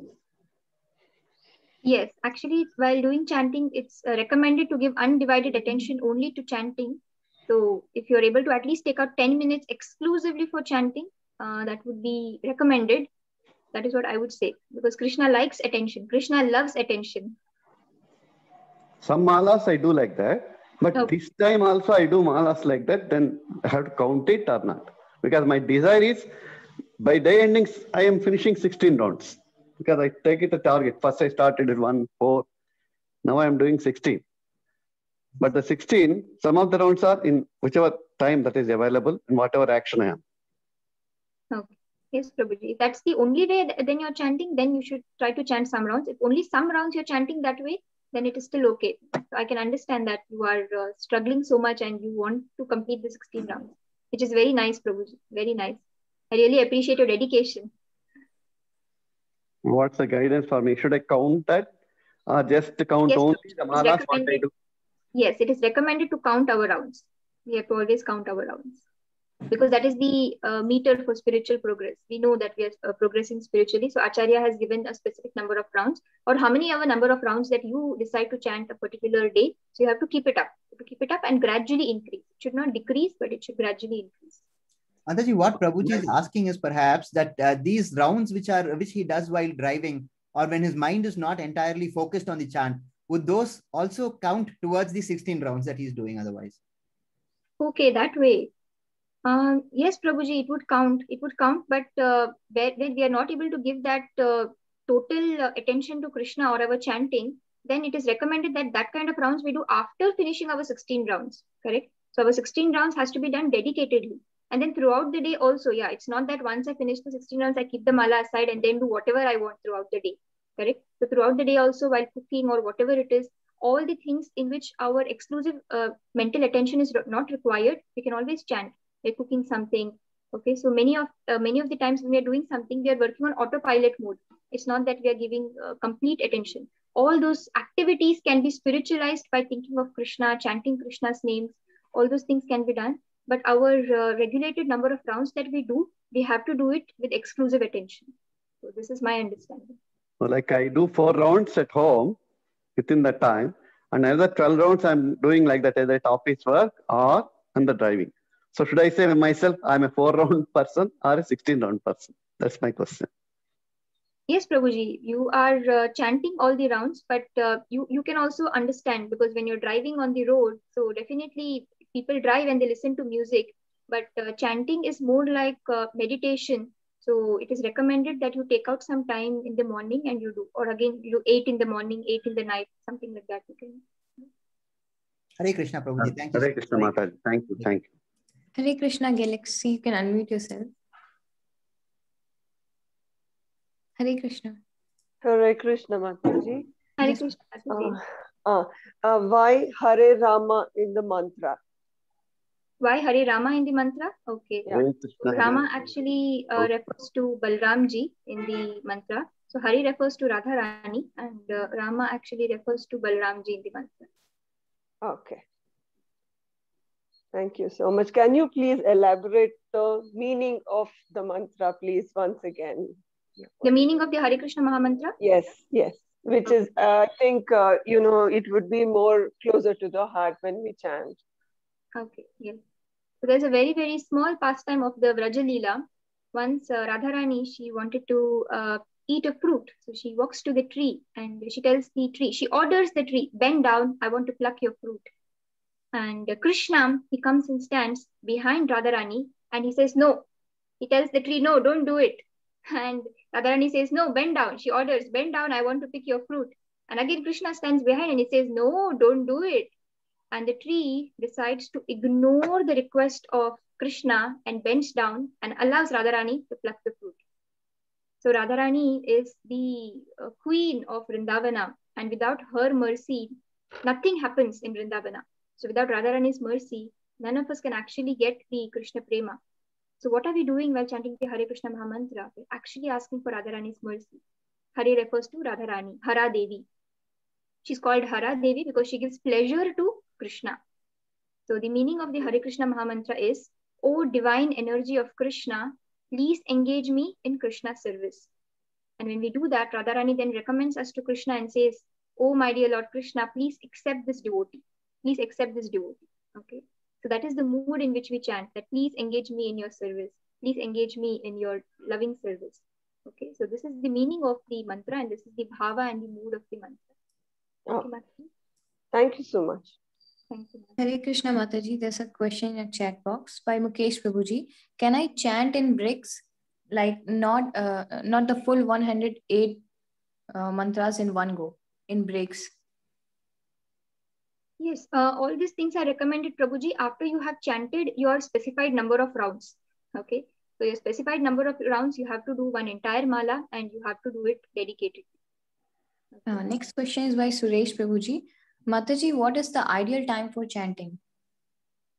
The ideal time for chanting is in the morning, okay, because see, even if you listen to radio early in the morning, what kind of songs play? Very nice songs, soothing songs. By the time it is afternoon, what kind of songs play? And by the time it is night, what kind of songs play? You know, Rajoguna and Tamoguna, heavy songs, disco and all those kinds of songs, right? So even radio also understands that certain time zones have certain moods which are more prominent. So in the morning, so practically in the morning, nobody's there to disturb us, or maybe there's no news playing on the TV. So the anxiety of the day has not yet kicked in. So morning is an ideal time to chant. So now it doesn't mean that for some reason in the morning, if you miss, don't chant the entire day, waste that entire day. No, don't do that. Please don't do that. Okay. If you're a new person who's newly started chanting, then please chant whenever it is possible for you. But if you want to have the best chanting experience, then I would say yes, morning. You have the best chanting experience. At that time, you're not hungry. So nothing is harassing you. Your senses are not harassing you. Your phone is not harassing you. People around are not harassing you. The nature is also very nice. So I would recommend that for a best chanting experience. And if you chant near a Tulsi, then it is even more nice. You can sit next to the Tulsi Devi and chant. That would be even more nice. Yeah. Hare Krishna Mataji. Next question is by Prakash Prabhuji. Is there any particular direction in which we should sit or face while chanting? No, if you have an altar in your house, you have a puja room, an altar in your house, then you can sit in front of your altar and chant, or you can sit next to the Tulsi Devi and chant.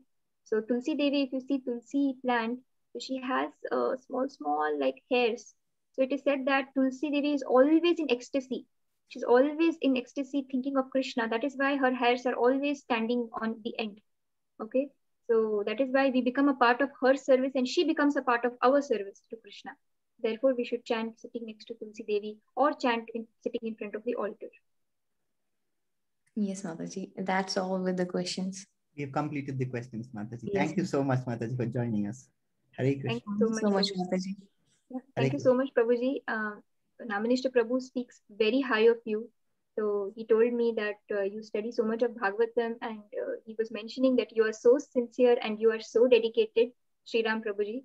So thank you so much, for having me here. So it is again your merciful heart that you have allowed me in your class to share my experience. Thank you, Prabhuji. It's a privilege, Mataji. Hare Krishna. Hare Krishna, Prabhuji. Hare Krishna. Thank you, Hare everybody. Krishna, Mataji.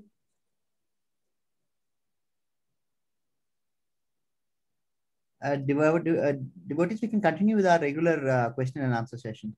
I hope you all enjoyed. I'm sure you would have all enjoyed Prerna Mataji's discourse, because I mean it's very evident from the messages that we are getting in the chat itself. It's all good. Hare Krishna. Thank you so much. Yeah, Prabhuji. Before that quiz you were mentioning. Oh yes. I wanted to remind the devotees about attending to your quizzes constantly, because please keep up to date. As soon as the class is over, please go to teachables.com and complete your quiz also at the same time, because it opens immediately after the class is over. Right, for 6 a.m. they probably open it max by 9 it must be open maximum. So as soon as the class is over on that day, for example, today we have completed class 12. Please go ahead and complete the quiz at the earliest, so that you do it when it's fresh in your mind. And please don't understand that this polls that we are taking in the class is the quiz, because the quiz is entirely different. And Subbarao Prabhuji, we will be posting the link of Prerna Mataji's YouTube channel in the group definitely today. Please do have a look at the channel. It's truly a treasure trove of information. It's a very nice channel Mataji maintains, and those slokas that I was mentioning, it's really divine, amazing beyond words actually. And Mataji takes so much effort to teach that sloka in the correct way that it's to be pronounced, and how you the cadence of the narration, the tune. Please do have a look at the channel. It's really useful time that you'll spend.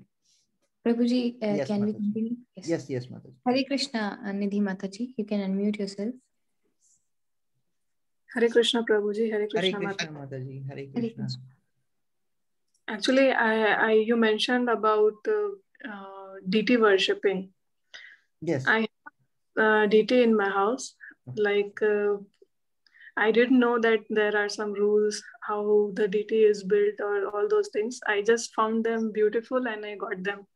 So, am I doing aparadh there? I'm collecting papa karma. No, you've already done it. So now there is, but then just offer Naivedya Mataji. That's the least that can be done. Daily, just offer some water, toyam, phalam patram pushpam phalam toyam.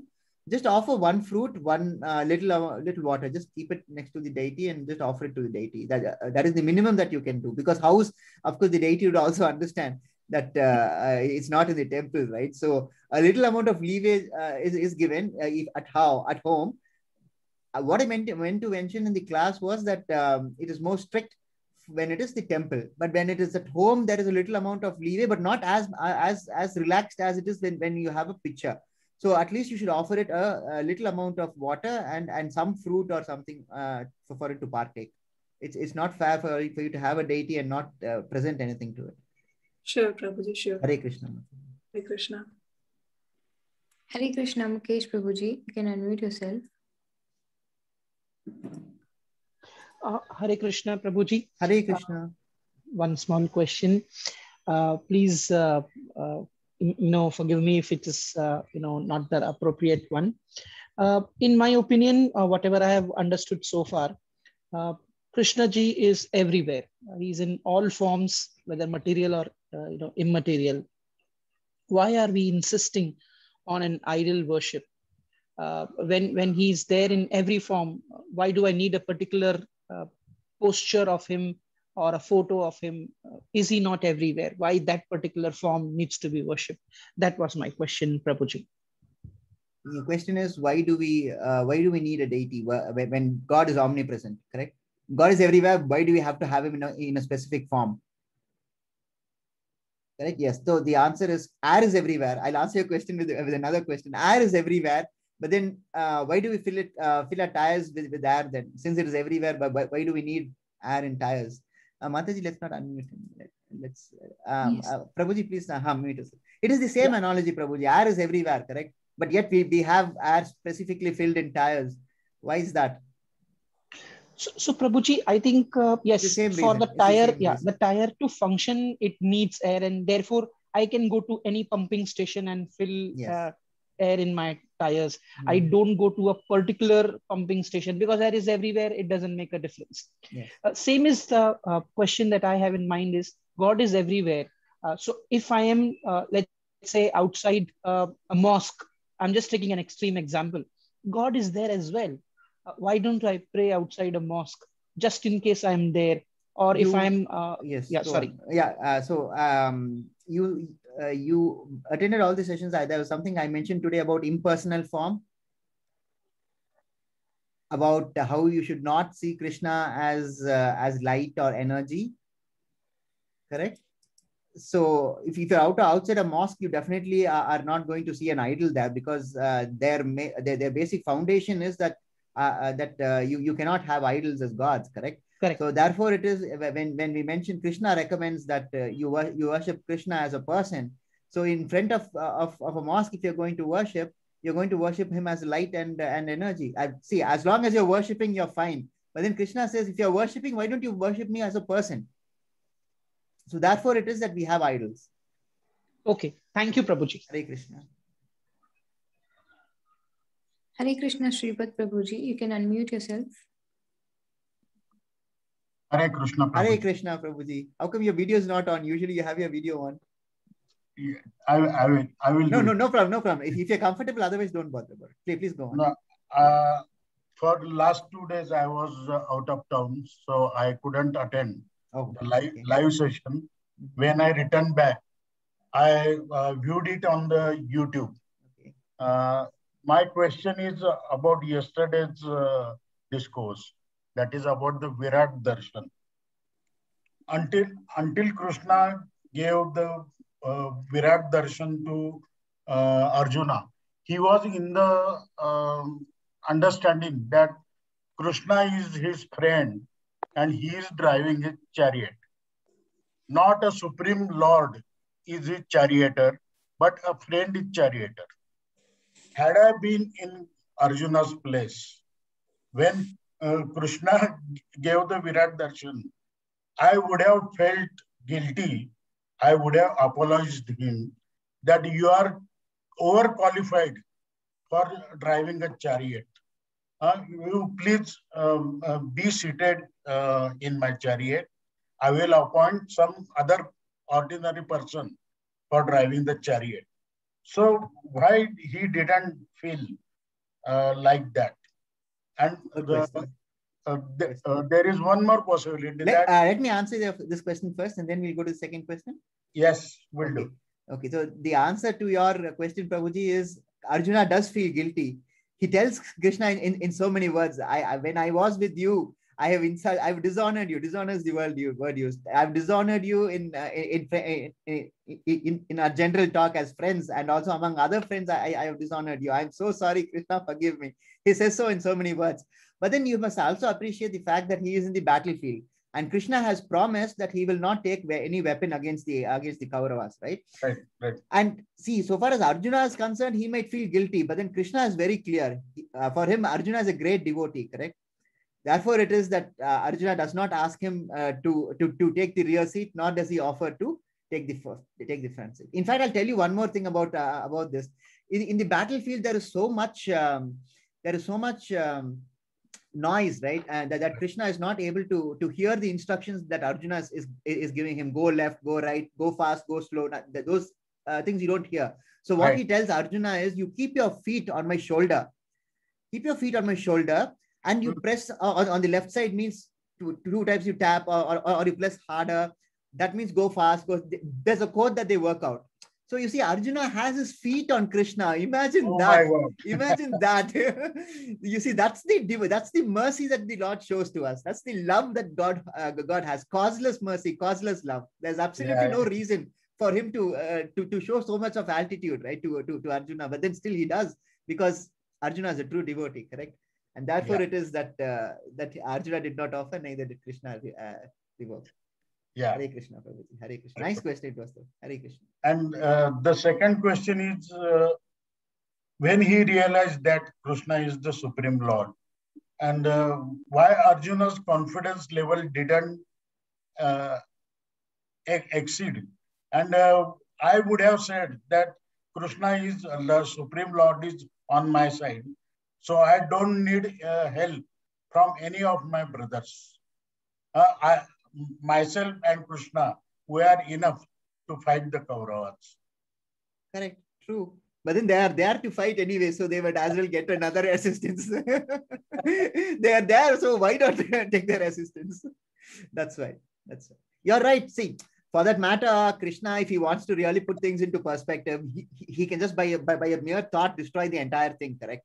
Yeah. But then there is a message that he wanted to give us. Correct. That is why the entire thing took place, Prabhu. Thank you, Hare Krishna. Hare Krishna. Hare Krishna, Anju Mataji, you can unmute yourself. Hare Krishna, Prabhuji. Hare Krishna, Mataji. Hare Krishna.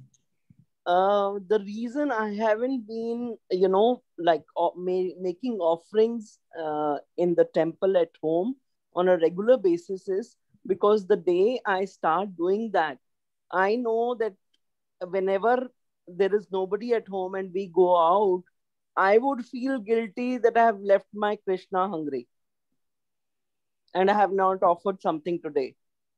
Yeah. So, what's the solution for that? Is it a deity that you're having, or is it a picture?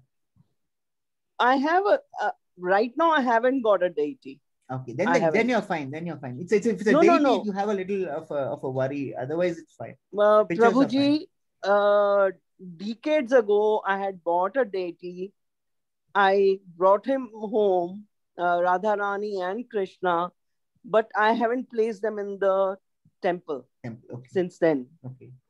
And my main thing is that if I, start making offerings, I should be doing it on a regular basis. Just like we need food every day, if I have a deity, I need to feed him every day too. So I haven't even placed it inside in the temple room. In the puja room, yes. No, I haven't. Okay. So what's the solution for that? Because I think is there any other solution? No, I'm a little confused about your question. You are not offering my food. Question no. is, let me see if I've understood your question correct. Yeah. Okay, just listen to me and then please correct me if my understanding is incorrect. You are not offering food to Krishna because you feel if you offer food to Krishna, you may not be able to offer food regularly, correct? That's right. Okay, but then you, on the majority of days at least, you will offer food, correct? Yeah, isn't that a better position than not offering food at all? As you said, the Pran Pratishthan, That hasn't happened. Pran Pratishtha is for temples, Mataji, not for Temples. not for Okay. not for home. Okay. Not for home. That's for temple deities. Temple deities, it's an entirely different story. You can't ignore those deities there. Right. That constitutes serious papa karma. Not in homes. Homes, it's more of there's a little of a leeway allowed. So if you have a deity, please offer something. Just some water. Toyam is fine. That's what Krishna says in the Bhagavad Gita. Toyam is water. Water is fine, and one apple, any fruit, anything else, which is not tamasic. Krishna says patram phalam pushpam, right? Any flower, any fruit, any leaf is also fine. Okay. Hare Krishna. Hare Krishna. Hare Krishna, Vibha Mataji, you can unmute yourself. Hare Krishna, Prabhuji. Hare Krishna, Mataji.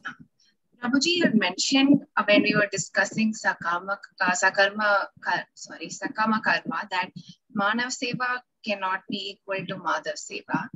But I've heard that serving a devotee of God might even like yes. No, that's an entirely different story. Serving a devotee is better than serving the God, better than serving Krishna. Okay, so that is an entirely that's not applicable. That's an entirely different story all in itself. That's entirely different. There are so many verses which in the Bhagavatam which extol the virtue of serving devotees of the Lord. So good point. I'm grateful you asked me this question and gave me an opportunity to clarify it.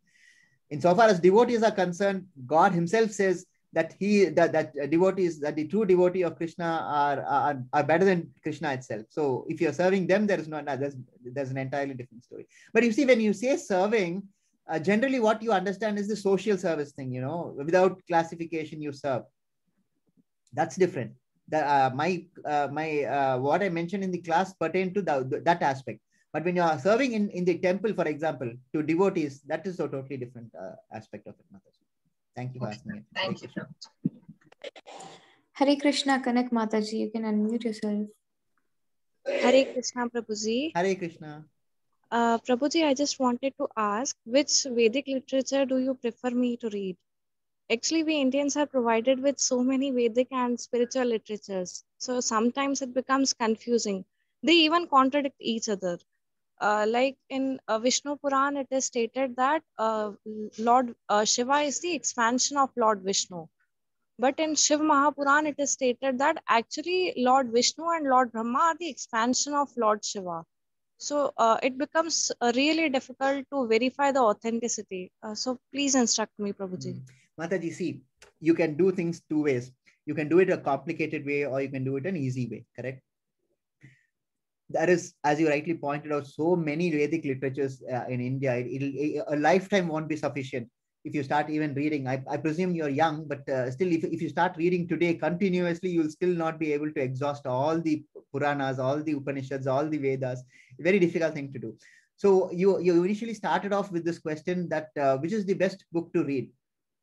This Bhagavad Gita is the epitome of all Vedic literature. It is it has instructions of how to handle life. It has instructions of what to do, what not to do, importantly, and how to reach God. Therefore, if there is one book that you would read in your entire life, please make it this book, and particularly Bhagavad Gita as it is by Srila Prabhupada. I presume that answers your question, Mataji. Hare Krishna. Hare Krishna, Mataji. You can unmute yourself. Thank you, Prabhuji. So if there's one book you have to read, which book would it be? Srimad Bhagavad Gita. Oh, Srimad Bhagavad Gita. It's Bhagavad Gita. All right. And if you have another book to read, which one would it be? Another would be Srimad Bhagavatam. Okay. Bhagavatam. Okay. Because as I was mentioning yesterday in class, in the question and answer session, you were there yesterday, right? You were the one who asked me about Brahman, right? Yes, Prabhuji. Yeah. I remember. It's a good question. Okay. Yesterday, I think I was referring to Srimad Bhagavatam also. As I mentioned yesterday, Srimad Bhagavatam is important because in Bhagavad Gita, Krishna speaks about himself. Srimad Bhagavatam is when all devotees of Krishna speak about Krishna, right? So if there's another book that you would like to read, then it will be Srimad Bhagavatam. Sure. Thank you, Prabhuji. Okay. One more question I'll ask you. What would be the third book that you'd like to read? Let's say you have more time. You're a fast reader. What's the third book that you'd like to read? I'll probably read Vishnu Puran or Chaitanya Mahaprabhu. That is Chaitanya what was written by- Charitamrita. Chaitanya Charitamrita. That's the book. That's yes. the third book that you should read, Mataji. Very nice. Very good. You got the right answer. Very good. Thank you, Congratulations. Prabhuji. Hare Hare Krishna. Hare Hare Krishna. Krishna. Ha, Kamala Mataji is saying Narayaniyam. Kamala Mataji is from Kerala? Probably. Narayaniyam is also a wonderful book. Yes, Mataji. I agree. It is Tamil Nadu. Oh, Tamil Nadu. Okay. Yes, Narayaniyam is a good book, Mataji. Good suggestion. Any further questions? No, Prabhuji. We are done with questions, I guess. Okay. So we'll conclude the session. Any chat? Any comments in the chat? And yes, Prabhuji, there are acknowledgements. Isha Mataji mentioned, thank you so much. Thank you so much. And Prakash Prabhuji also, they all thanked you for taking wonderful class, Prabhuji. And one special, Kaushik Prabhuji wrote, you made this hour of the day and enriching and enlightening one for us, Prabhuji. Kaushik Prabhuji has also written that we need an idol to focus our prayers on, and all energy is concentrated in the idol. To an extent, what Kaushik Prabhuji is saying is correct. But see, this point of energy is concentrated in the idol is for temples where there is the deities undergo prana pratishtha, right? But then you're right when you say that the idol is required for us to focus something upon, because to meditate in the air, as Krishna said today, the impersonal form of Brahman is difficult. It's difficult. Krishna says it'll take a long time for you to do what you otherwise easily doable. Therefore, it is that that we need to have something to focus our mind upon, and that is what an idol is primarily for. And therefore, what Kaushik Prabhuji is saying is correct. But this all energy is concentrated in the idol comment insofar as it is applicable to temples, it is correct, but not for other idols which you have at home. Just wanted to clarify that. Any other comments, Mataji, apart from this? I hope all of you would have enjoyed Prerna Mataji's class today. We are planning to have one more about Ekadesi that is still under work. Let's see. I still have to get in touch with senior devotees. Let us see how far that works out. Hare Krishna. Thank you so much for joining today. Tomorrow is Hare going to Krishna, be Prabhuji. Hare Krishna, Mataji. Tomorrow is going to be an interesting class, a tough class. So please come with all your extra attention because it will require that amount of extra attention tomorrow. Subbarao Prabhuji is asking, when I do chanting while listening to class count? I'm not sure what you mean, Prabhuji. Can you please explain? When I do chanting while listening to class? No. See, that's the problem. No, when you're listening to class, you have to listen to class. What does Krishna say about multitasking? He says you should not multitask, right? Krishna says in chapter 4, the attention of the irresolute are many branched, correct? So when you're listening to class, please listen to class. Don't chant when you're listening to class. Because I'll tell you another reason, perhaps the most important reason is you should be able to hear yourself chanting. When you chant Hare Krishna, Krishna Krishna, Hare Hare, Hare Rama, Rama Rama, Hare Hare, you should hear what you're chanting, correct? So when you're hearing what you're chanting, you will not be able to listen to class. So it defeats the purpose of attending the class itself, isn't it? Therefore, I recommend while you're doing something else, which doesn't require a lot of application of mind. For example, if you're what is a task which doesn't require a lot of, if you're walking your dog, if you have a dog, that is, if you're walking your dog, that doesn't require any application of mind. That time you can chant. There's no difficulty there. Okay. But when you're doing something with the application of mind, then if you're doing something with application of mind, then please take care that that chanting at that time wouldn't be effective. Therefore, as Prerna Mataji said, chanting with a little amount of concentration, that is following your chant, for hearing what you're chanting is always better than chanting without an application of mind. But at the end of the day, as Krishna says in this chapter itself, those 5 stages, you do one, if you're not able to do one, do the next. If you're not able to do that, do the next. Similarly, if you're not able to chant with concentration, please chant, but then don't leave chanting, because as you chant, the taste for it develops, and then everything else will fall in position by itself. You will not feel like chanting when you are, you will not feel like working when you're chanting by itself automatically. So don't worry about all that. Just keep chanting. Don't think about all these things too much. As long as you're chanting, everything is taken care of. Hare Krishna. Thank you, Hare Chitra Krishna, Mataji, for the kind comment. Hare Krishna. Kanak Mataji wants one more session with Heth. There's a personal message. I will try, Mataji, but it seems to be a little difficult because we are running short of days. We have only about another few days left, right? So let's see. Any particular topic? Let's see. I'll ask what Heth is inclined about. Heth Prabhu is inclined about. Hare Krishna. Thank you so much. Let's conclude the session. Yeah. Hare Krishna, Prabhuji. Hare Krishna. Hare Krishna, all of you. Hare Krishna. Hare Krishna. Hare Krishna. Thank you for joining. Krishna Prabhuji. Hare Krishna. Hare Krishna. Hare Krishna. Thanks for that was nice session. Thank you. It was a nice Thank you. session. Hare Krishna. Yes. Thank you. Thank you, Mataji. Thank Wonderful session. you. Thank you. Thank you. Thank you. Hare Krishna. Let's all meet tomorrow. I'll end the session now. Hare Krishna. Thank you, Neha Mataji, for the help. Thank Hare you. Krishna. Thank you.